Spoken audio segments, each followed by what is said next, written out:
Riprende oggi, dopo l'interruzione dovuta alle elezioni, dialogando con la rubrica di Veneto Globe che vede oggi la presenza di Roberto Granzotto, avvocato, già sindaco di Pieve di Cadore per oltre 2 mandati e da alcuni mesi è presidente del Lions Club Cadore Dolomiti. Inoltre rappresenta il Cadore nella Fondazione Cari Verona. Innanzitutto un buon pomeriggio, Buongiorno. Presidente, Buongiorno. all'ospite e agli ascoltatori. Presidente Granzotto, da quando lei ha assunto la presidenza dopo il biennio di Giuseppe Cian, come ha trovato il Cadore in questi mesi di crisi internazionale dovuta al coronavirus? Beh, innanzitutto buongiorno a tutti, buongiorno Doro, buongiorno ai telespettatori. Credo che sia sotto gli occhi di tutti le difficoltà che incontrano le varie comunità, compresa la nostra. Il comparto del turismo ha sofferto in modo veramente molto, molto particolare, le scuole, il comparto produttivo in generale, compreso quello commerciale. Non è facile per tutti e tanto più per le piccole comunità come le nostre. E vista dal lato del Lions, di questo club importante e benefico, come è stata vista questa pandemia? Beh, noi abbiamo cercato di non rimanere inerti perché operiamo nel campo del sociale, cerchiamo di dare aiuto a chi ne ha bisogno. È chiaro che in questo periodo ci siamo stati particolarmente impegnati. Abbiamo donato all'ospedale del Cadore degli apparecchi sanitari che servivano per l'emergenza, mascherine. Ci siamo dati insomma da fare in questo periodo e ci stiamo dando ancora da fare ora perché da un punto di vista sociale è chiaro che le ripercussioni sono state particolarmente negative. Certo, e sul piano strettamente locale, come si è mosso il club?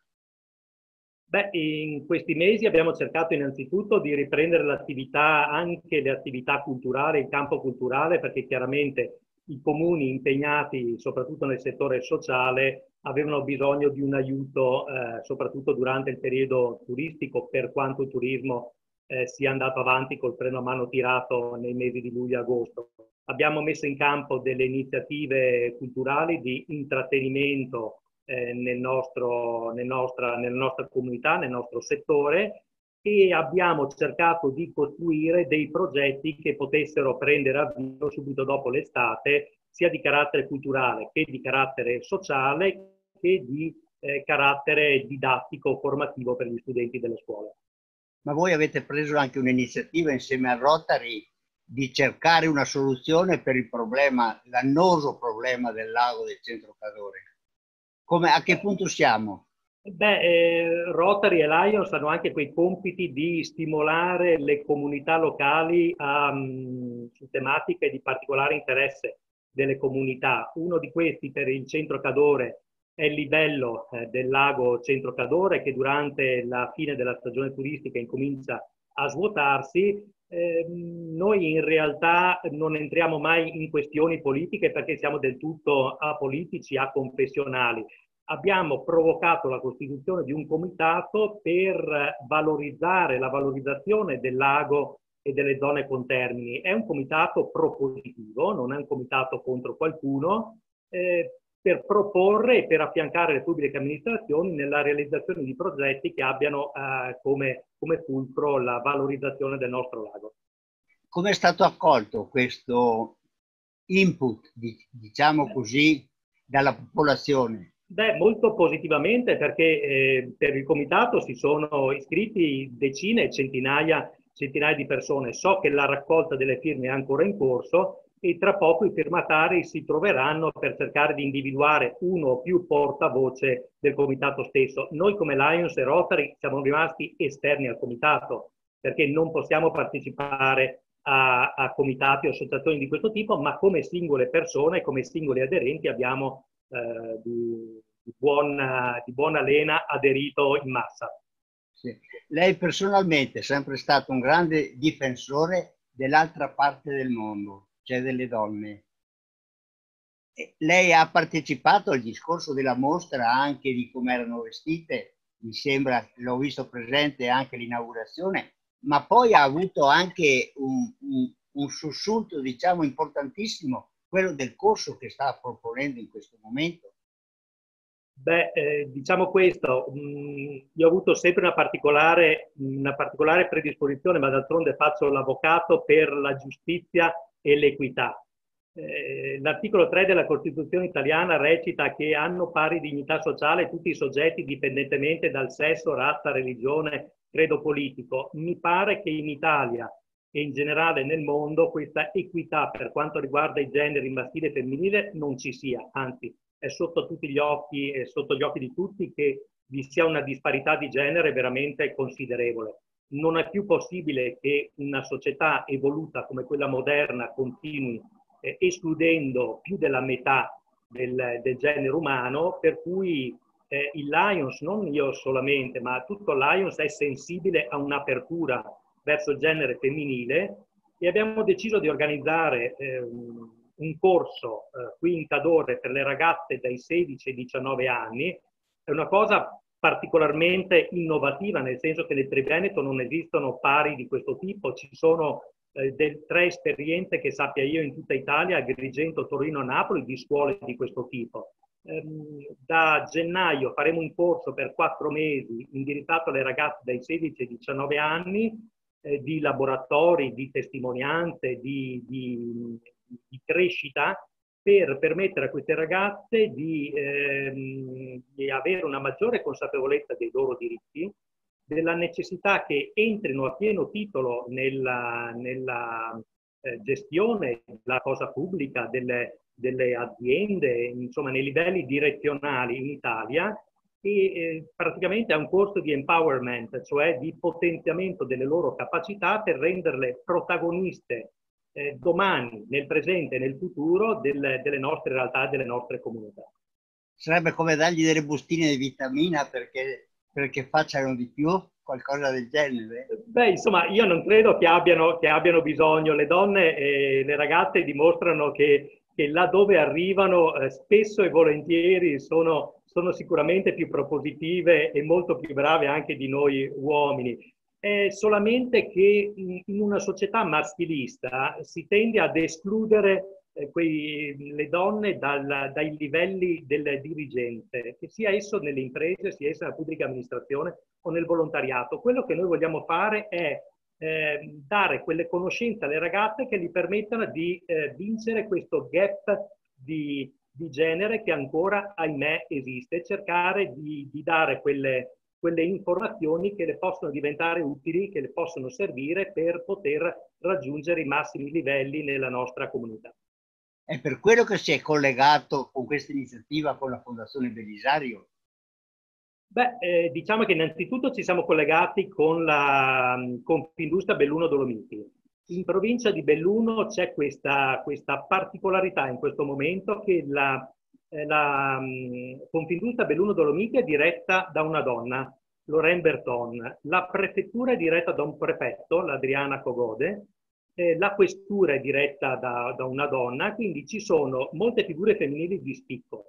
Confindustria è stato il nostro primo riferimento e la Fondazione Marisa Belisario a Roma, con la delegazione del Veneto diretta da Giustina Destro, già sindaco di Padova, ex parlamentare, è un'associazione che si è prefissa il compito di cercare di portare la parità di genere ai massimi livelli. D'altronde Marisa Belisario è stata la prima manager pubblica italiana ancora 50 anni fa. E su una goccia sul motore che lei ha messo in moto. Dal 1° di ottobre una ragazza di Pieve di 16 anni è entrata al Morosini di Venezia. È entrata come studiosa, chiaramente partecipa alla terza liceo, frequenta la terza liceo, ma con lo scopo di seguire la carriera militare, la carriera della Marina Militare italiana. E un altro passo avanti. Questo è straordinario perché le donne devono capire che a loro non è precluso assolutamente nulla e quindi per quante difficoltà possano incontrare hanno la possibilità di arrivare ai massimi vertici in qualsiasi settore. Mi fa piacere sentire da lei, non conoscevo questa particolarità Sarà nostra cura anche prendere contatto con questa ragazza perché è veramente un bel esempio. Tanto la figlia di un suo collega, Ah, di Rocco di Rocco Bianco. Bianco. Ah, bene, bene, bene. Benissimo. E il club che lei presiede si è sempre interessato di problemi anche internazionali, di zone di sottosviluppo, di Sud America, di tante cose. Come fa a muoversi oggi nella pandemia che ha colpito tutto il mondo? Beh, guardi, noi abbiamo un radicamento tale in tutto il mondo che è facile raggiungere ogni angolo del nostro pianeta. Ma d'altronde il Lions International è la più grande organizzazione non governativa mondiale, conta 1.400.000 iscritti, è presente in più di 3/4 dei paesi del globo. Noi abbiamo dei progetti come ad esempio, noi siamo nati come Lions nel 1917 come i Cavalieri delle Tenebre, cioè un'associazione che si prefiggeva prima di tutto di curare, aiutare a prevenire la cecità nel mondo, soprattutto nei paesi in via di sviluppo.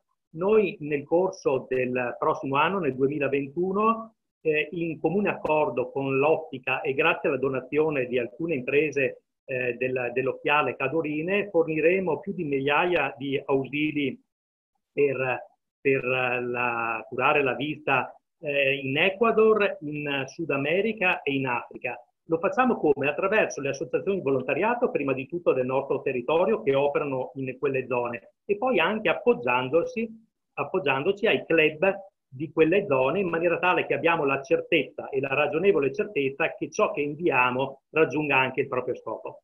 E poi c'è sempre il padre Gabiccio. E noi abbiamo un progetto, grazie a un nostro socio Fabrizio De Silvestro, abbiamo un progetto in Ecuador che va avanti da tanti anni, che continuiamo a perseguire nell'aiutare una comunità attraverso il padre Gabiccio, una comunità nel rendersi totalmente autosufficiente, autonoma nella gestione del proprio futuro. L'ho conosciuto anch'io ed è una grandissima persona. Speriamo Ecco, che torni in cadore presto. sì. Ha qualcosa da dirci di nuovo riguardo al suo club? Di queste ultime cose, a parte il corso delle ragazze, che è una novità assoluta. Ha qualche altra novità per l'autunno, per esempio? Beh, diciamo che per l'autunno al momento staremo alla finestra perché chiaramente la situazione in questo momento è difficile, ma prima di Natale quello che vorremmo fare, che stiamo cercando di organizzare, è una conferenza in ricordo di un nostro socio, il dottor Angelo Costola, fondatore del SUEM, a 5 anni di distanza dalla sua scomparsa. Poche settimane fa hanno preso l'avvio qui presso l'ospedale di Pieve i lavori di ampliamento della piazzola dell'elisoccorso. Angelo Costola è stato l'ideatore dell'elisoccorso in Italia e in Europa. Lo vogliamo ricordare a 5 anni di distanza, anche in occasione dell'avvio di questi importantissimi lavori di potenziamento del nostro ospedale. Prenderà avvio il corso di empowerment per le ragazze, come ho detto prima, e poi il prossimo anno abbiamo in serbo ancora tante risorse, tra virgolette, da mettere in campo sia nel settore sociale sia nel settore culturale. L'altro giorno abbiamo inaugurato un defibrillatore nella piazza davanti al municipio di Lorentago di Cadore, è il 25esimo defibrillatore che nel corso di questi anni abbiamo collocato nel Cadore. Continueremo su questa strada e in più, ecco, forse una novità per l'ultima settimana di maggio e la prima di giugno, presso lo stadio del Ghiaccio di Tai stiamo cercando di organizzare un baby bazar, cioè chiameremo i ragazzi, i bambini a un mercatino dove potranno vendere i loro giochi. Parte del ricavato andrà a un'associazione di protezione civile del nostro territorio. Abbiamo già stretto un rapporto con la protezione civile Antelao che ha sede a Pieve di Cadore. Ogni anno questo baby bazar a rotazione vorremmo riuscire a finanziare una singola associazione di protezione civile a rotazione. Io adesso la ringrazio di quello che ci ha detto e devo lasciarla. Grazie a voi, grazie. Perché ha un ulteriore impegno sempre per il discorso della scuola e il discorso sociale. E però c'è una cosa, io le chiedo se è disponibile per fare un altro incontro come quello di oggi, parlando solamente della Fondazione Cari Verona. Guardi, disponibilissimo perché l'informazione formazione è sempre una cosa importante, per cui mi rendo certamente disponibile. Io la ringrazio della sua partecipazione Grazie. e ringrazio gli ascoltatori per averci seguiti. Buona giornata.